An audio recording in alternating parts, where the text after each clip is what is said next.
All right, here we go. We're battling the mother trucking system again.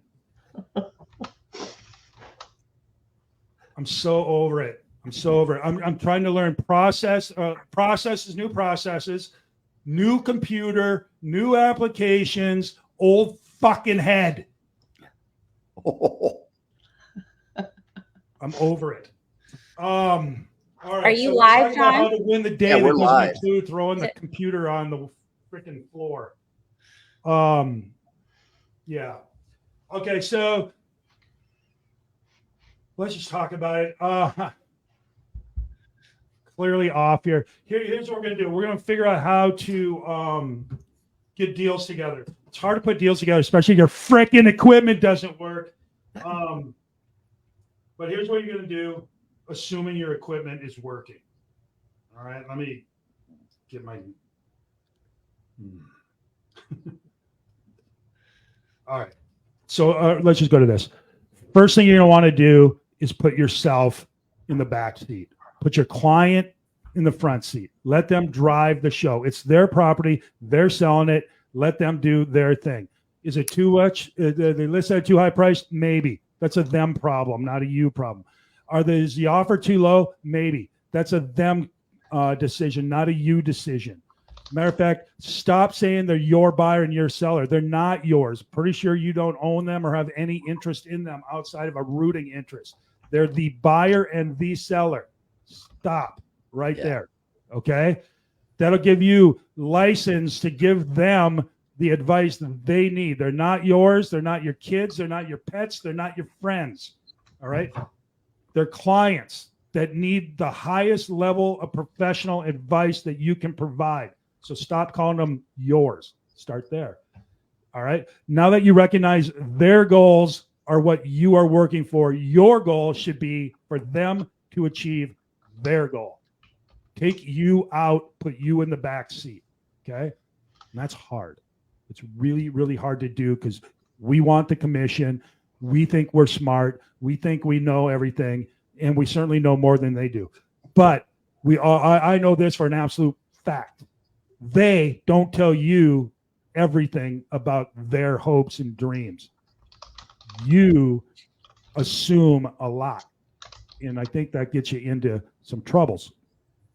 So if you want to put more deals together, spend more time talking to buyers and sellers about why they are buying and selling, what they are trying to achieve, when they want this thing to happen, and all those kinds of questions about them. And then once you have those pieces together, you can start giving them guidance and direction so they can achieve their goals. And I don't know who was it that Zig Ziglar, if you help enough people get what they want, you'll get what you want. Yeah, that's the way it should work. Help enough people get what they want, underline, highlight, bold, they, and you will do fine. Okay. That's number 1 through 9 out of a list of 10. Everything else can be lumped into it. Learn the market. Know what is selling. Know the trends. Know all that stuff. Know the contracts so you can best represent people that way. That's a good way to do it. I've had deals fall apart because we couldn't get together on certain parts of the contract. I've had deals not come together because I couldn't convince somebody what the market was like because I didn't know. All those kinds of things. A third one might be creative. Okay. It's not all about price. Price is big, no doubt about it, but it's not always about price. Maybe the closing date changes. Maybe the terms and conditions can be adjusted. Maybe all kinds of things like that. So be creative. All right. There's a lot of things you can do to put these things together. We work so hard to get a listing, and I know if we're working with buyers, we work really hard to show buyers properties and stuff, but then we just can't build that bridge to an offer. And I hate it for our people. But when I look at my people, I look at myself, and it's often because they're crazy. Not my people. The buyers and the sellers are crazy. That's not true. The reason why they're not doing something is we haven't hit their goal yet. We don't know what it is, and they haven't told us. So you got to go deeper and get better at that. Right? Mark, you got anything on that? Well, I think that stepping back to this point and getting some distance, we are fiduciaries. And we're even dealing on our team with a deal that the agent is acting as if it's them, not Horrible. the client. And it happens, but you can be right and still it fall out of contract because somebody inserts. But it's stepping back and saying, all right, do I know the contracts? Do I know the things that need to be? And when you're working at that high level of professionalism and knowledge, that's when you represent well your clients or the client. Yep, no question about it. It's really hard though because we're human. I get it. I'm right there with you. I want the commission. I want you to get the commission. I want all that too. I want them to do good things, all that stuff that goes with it. But it's still them. At the beginning, middle, and end of the day, it's their sale, their house, their buy. Don't let anything else get in the way of that. We make suggestions, they make decisions. Mm-hmm. Absolutely. Destiny, you've done a number of deals now, so you've run into this yet in your world? Absolutely. I'm dealing with it right now, actually. I just have to keeping the mindset. Julie talked on it earlier this week, coming from a place of service. I'm here to serve the people that I work with. I want them to see value in me so that eventually they refer others to me. And so it's having their best interest at heart. This is not my house that I'm buying. So how do you do that? Say that again? How do you do that? How you be a service? I love it. But what does that look like? What are you doing? What do you do? That looks like being available to answer their questions, giving them advice. Answer the phone, answer their texts, understand that they're going through emotional ups and downs as well, packing their house and dealing with the stresses of repairs and things, of being able to relate. Listening, sometimes you have to be a therapist as well, but just being available and understanding and being able to relate to them and answer their questions, but also understand this is your decision. I'm only here to guide you through it. Nice. It's hard when you need a payday though. Mm-hmm. Right? It's hard, but you got to be relaxed. You got to be confident. You got to be professional. When you can do that, it's really helpful. The other thing is, now that you've put their goals and hopes and dreams, you got to go back and study the scripts, because the scripts are designed to pull out what their goals are. Mm-hmm.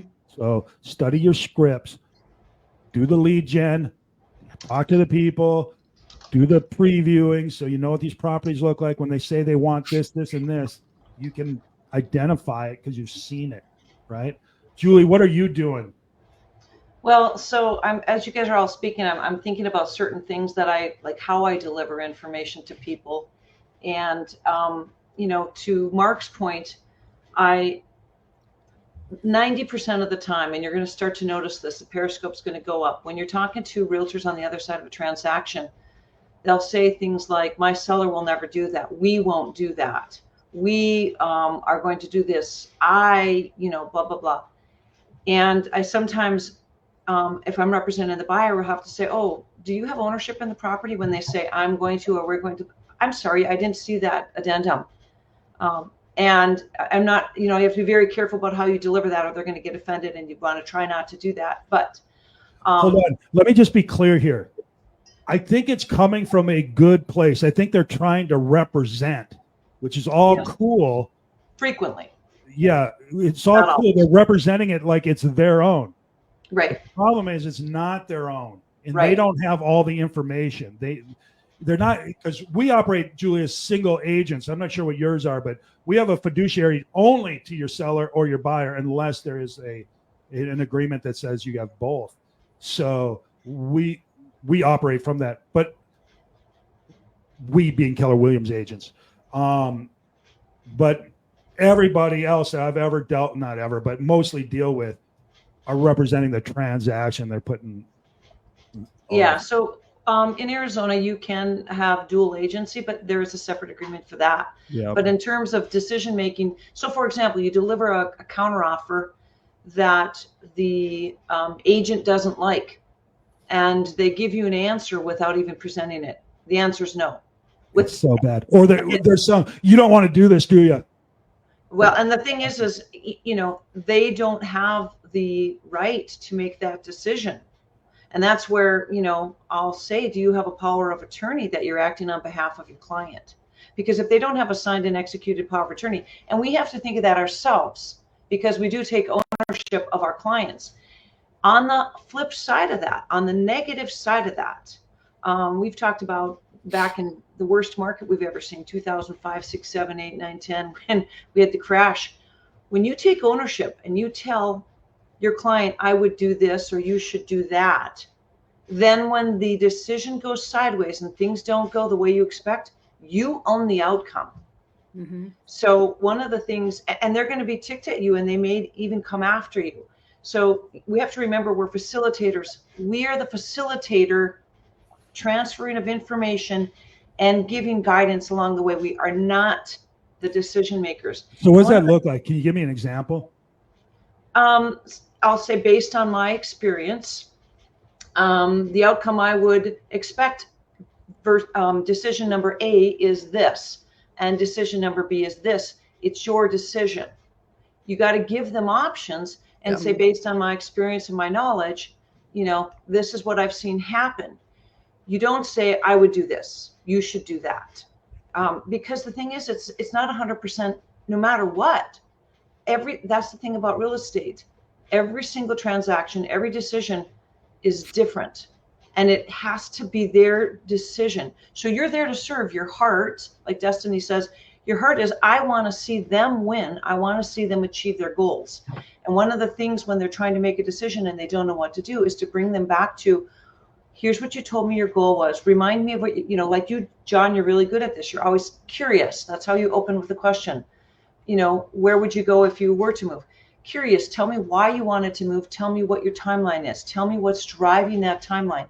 And you got to bring them back to why it's important that they make the decision now when they say the thing like, I don't have to sell. Meanwhile, you know that they've already received their notice of foreclosure.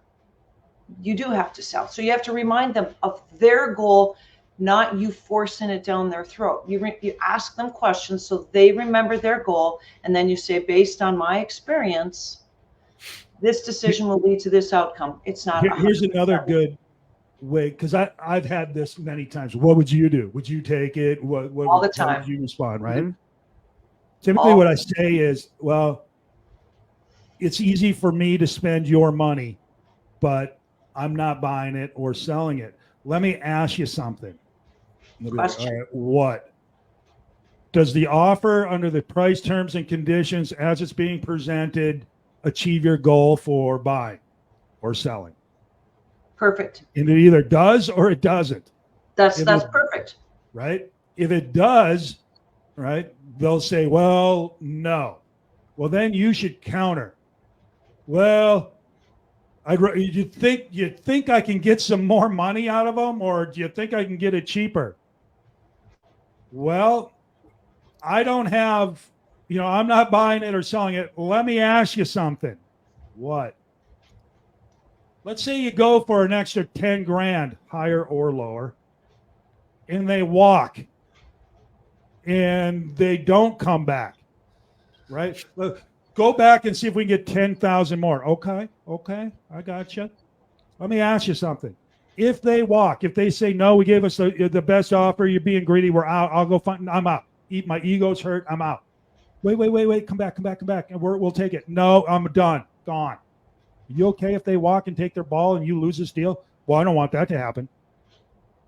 All right, well, be very, very careful. Be very, very careful, because they can, and they do from time to time. Now, you might get 10 grand out of them too. What do you want to do? Let's take the sure thing. That's probably a good bet. Right? See, and that's exactly it, John. That's what you're doing, is you're bringing them back to their goal and having them make the decision. Too many agents I wouldn't take that. There's more money out there. And they're trying to demonstrate their value. If they walk, you buy it. Yeah, they're going to battle for their client, and they think that this is going to represent the client in a way that the client's going to go, Mark's kicking butt. He always gets every single dime, And meanwhile, you lose deals along the way. And you've got to remember the goal is to get your client to the finish line. Let me take it full circle. Somebody says, no, I'm not going to take that. That's enough for me to sell, or that's too high. I won't buy for that. Well, then yes, 100% counter. Because if you don't get it, who cares? You weren't going to take it anyway. Right. Yeah. I think it's important, though, to better serve our clients by knowing the contract and being able to use that contract to push back and say, no, you're in breach of contract if you ask for this. So we can either move forward and get this deal done and both parties be happy, or you're going to have an upset client on your side. So I think it's important to serve our clients by knowing what we're supposed to know. Knowing the contract is critical. Let me ask you something. Who controls how much you know the contract or not? Me. Right.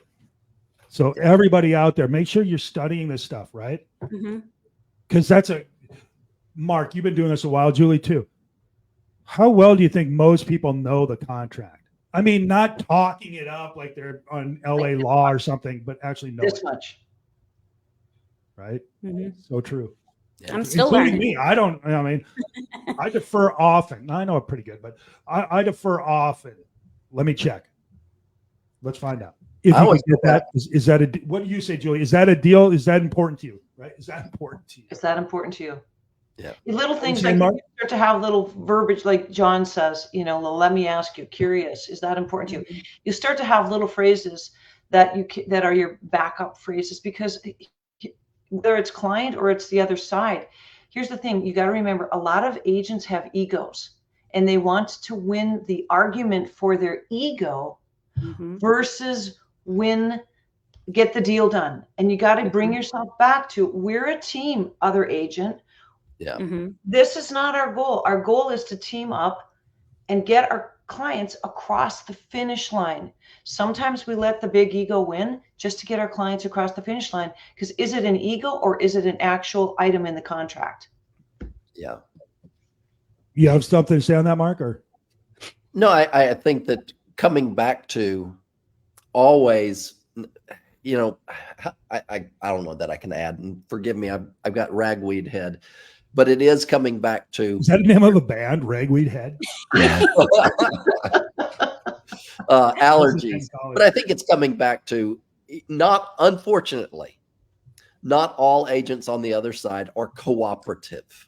They don't recognize that we are cooperating agents, and they make it about themselves. And in that situation, we tend to, what is important is do your best to chunk back up to the shared goal, and then go down into the details. The devil's in the details, but in negotiating, chunk up to the shared vision and then come down. And once you start hitting resistance, keep coming back up to the shared vision, and you just kind of move through that. But sometimes, and I've seen it, ego kill, just to what John says, ego kills the deal. So let me just be clear on this too. Sometimes you can do everything right and still get the wrong outcome. So be prepared for that. All right. And on the flip side of that, sometimes you can do everything wrong and still get a good outcome. So don't count on that. Because I've seen that too. Like, oh, this is the way I do it and it works. Yeah, really? I wonder how many deals you didn't get done because you're doing it that way. So a last thing I'm going to put on this is the control, whether you are going to let the goals of the seller or buyer lead, is up to you. The amount of knowledge you have about the contract, the market, the whatever, is up to you. The amount of creativity you're going to bring to a deal is up to you. And I'll give you an example. Creativity could be, all right, we'll give you the price if you give us a closing date that works better for me because it'll save me moving costs or something, right? Or I'll be able to rent it another month, so I'll whatever. There's all kinds of things in there. You pay this, which normally I would, but let's put it on your side and I'll adjust it in the price. There's a lot of ways you can get creative on these things. Different types of financing, all those kind of things. There's a higher EMD, will give you a lower price. Make the EMD non-refundable, I'll give you a lower price. All kinds of stuff. or make it refundable. I'll give you a higher price. If you're on the buy side, the EMD is going to be smaller and easier to get back if it doesn't work, but I'll pay a higher price. If you're on the seller side, I'll give you a lower price, but make the EMD hard and it's not refundable. I'll give you a lower price. There's a lot of ways to go about it. And the way you do that, the better you are, is up to the person looking back at you in the mirror. So don't blame the system. Don't blame the podcast host who's having a bad morning. Look at the person in the mirror, and don't even blame the person in the mirror. Just say, hey, how am I going to get better today? And then go get better. Well, and I want to come back to something that Mark said. We're cooperating agents. And just like we're talking about, we oftentimes use the words my buyer, my seller, our contract, like it's yours. You can use the same type of mindset with the cooperating agent that you use with your client. And you can say, remind me what's important. I'm representing the buyer. You're representing the seller. What's important to the seller? And there's a number of things that they'll frequently share with you. Before I write an offer, oftentimes I'll call and I'll say, what are the most important things to the seller? How can I write this offer in a way that we can get to the finish line without too many issues to have to work through? And by doing that, you're setting up your situation with the cooperating agent to be a team. And so that you don't have to negotiate every single item out of the gate. And they'll share with you this, that, the other is important. You already know it's off the table. Here's one more thing that I've seen over 20 years. There's a law of unintended consequences. And an example might be when Julie's doing stuff like that, the unintended consequence is she's signaling to the market, her brother or sister realtors, that this is somebody that does deals, that gets them together. I like working with this. When you're taking the other tact, that it's me, my eyes, or whatever, you're signaling to your brothers and sister realtors that, oh, this one's going to be hard. Let's see if there's another property, right? Those you might not be intending to do it, but that's what the message is being put out. So be very, very careful. Is my point. It's of what the other realtor is going to be like with the first couple of communications. Yep. I work with everybody, but there's some people I really enjoy working with a lot more than others. You know what I'm saying? Exactly. You're like, oh yeah, I love this agent, or this has been going so well. And every communication is great. We're like, let's go out for martinis when we're done, where others are like, oh, I want to cancel just to jam it at them, All right. So here's the deal. It's Friday. It's Friday. We like Fridays, right? Let's make a win for the day, because that'll give us a win for the week. It's going to pull us through the weekend. We're going to love up on our spouses better, and our pets and our friends. Go easy on loving up on your friends. That creates weirdness for your spouses. But so create something you can do today. An achievable goal that you can do that's not so easy it doesn't matter, but not so hard it doesn't get done. It could be 5 contacts. It could be 20, whatever your thing is. And do that. I want you to go home feeling good about yourself and excited about Monday. All right? Let's do it. There you go. Friday. Another week in the books. Good job, guys. See you on Monday. Have a good weekend. Bye-bye. End stream.